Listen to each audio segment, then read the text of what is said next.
Assalamualaikum warahmatullahi wabarakatuh. Halo semua, perkenalkan nama saya Dimas Anam Trapmojo dari program studi PGSD kelas 3C dengan NIM 23010205090. Di sini saya akan menjelaskan tentang mapping PSE, karakteristik Gen Z dan Alpha, serta teori pembelajaran behavior, humanistik, kontribusi dan sosial.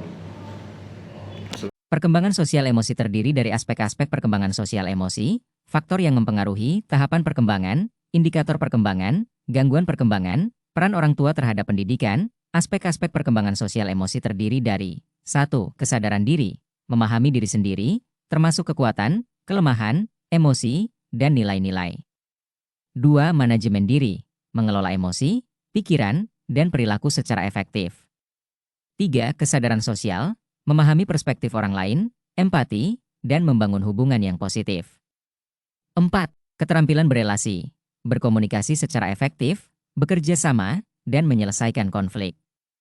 5. Pengambilan keputusan yang bertanggung jawab, membuat pilihan yang bijaksana berdasarkan nilai-nilai dan konsekuensi. Faktor yang mempengaruhi perkembangan sosial emosi terdiri dari 1. Faktor internal, temperamen, kepribadian, genetik. 2. Faktor eksternal, keluarga, teman sebaya, sekolah, budaya. Tahapan perkembangan terdiri dari 1. Bayi, 2. Anak usia dini, 3. Anak usia sekolah, 4. Remaja, 5. Dewasa. Indikator perkembangan terdiri dari 1. Kemampuan berinteraksi, 2. Pengelolaan emosi, 3. Empati, 4. Kemandirian. Gangguan perkembangan terdiri dari 1. Ansietas, 2. Depresi, 3. Gangguan perilaku. Peran orang tua terhadap pendidikan, 1. Model peran, 2. Komunikasi efektif, 3. Dukungan emosional. Karakteristik Gen Z Gen Alpha terdiri dari keterhubungan digital dan native digital, fokus pada diri sendiri dan kolaboratif, kritis dan bertanya dan kreatif dan inovatif, entrepreneurial dan fokus pada kesehatan mental. Keterhubungan digital dan native digital terdiri dari 1. Pengguna internet dan media sosial yang masif, 2. Lebih suka berkomunikasi secara online, 3. Menguasai berbagai platform digital dan lahir dan tumbuh di era digital, 4. Sangat akrab dengan teknologi sejak dini, 5. Lebih intuitif dalam menggunakan perangkat digital. Selanjutnya, fokus pada diri sendiri dan kolaboratif terdiri dari mencari identitas diri yang unik, lebih individualistis, menghargai kebebasan dan otonomi, dan lebih suka bekerja sama dalam tim, memiliki kemampuan komunikasi yang baik, menghargai keberagaman, kritis dan bertanya, dan kreatif dan inovatif terdiri dari tidak mudah percaya begitu saja, mencari informasi dari berbagai sumber, suka menganalisis dan mengevaluasi, dan memiliki imajinasi yang tinggi, suka bereksperimen dengan ide-ide baru, terbuka terhadap perubahan, entrepreneurial, dan fokus pada kesehatan mental terdiri dari memiliki mindset kewirausahaan, suka menciptakan hal-hal baru, tidak takut mengambil risiko, dan lebih sadar akan pentingnya kesehatan mental, tidak takut mencari bantuan profesional, menghargai keseimbangan hidup.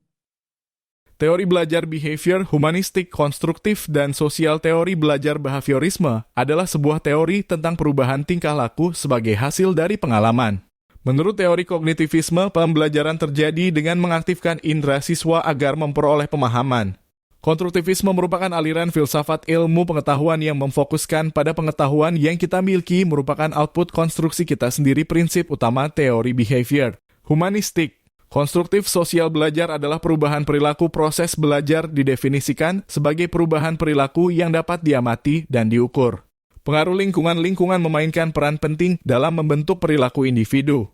Rangsangan dari lingkungan dapat digunakan untuk membentuk respons tertentu.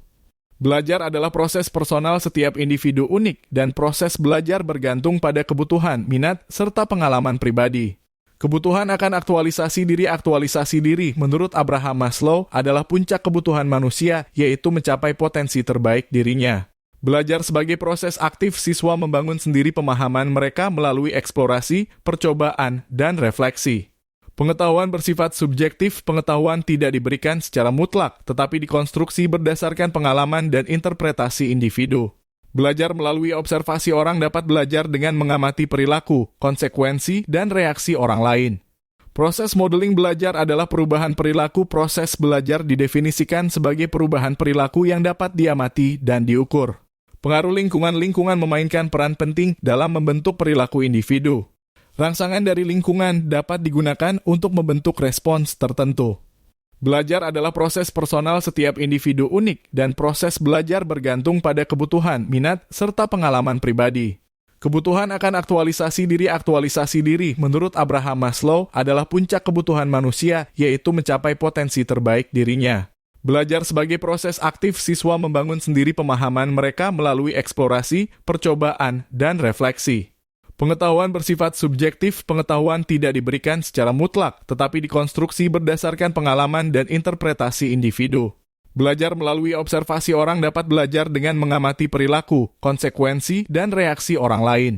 Proses modeling individu cenderung meniru perilaku model yang mereka anggap relevan, kompeten, atau dihormati.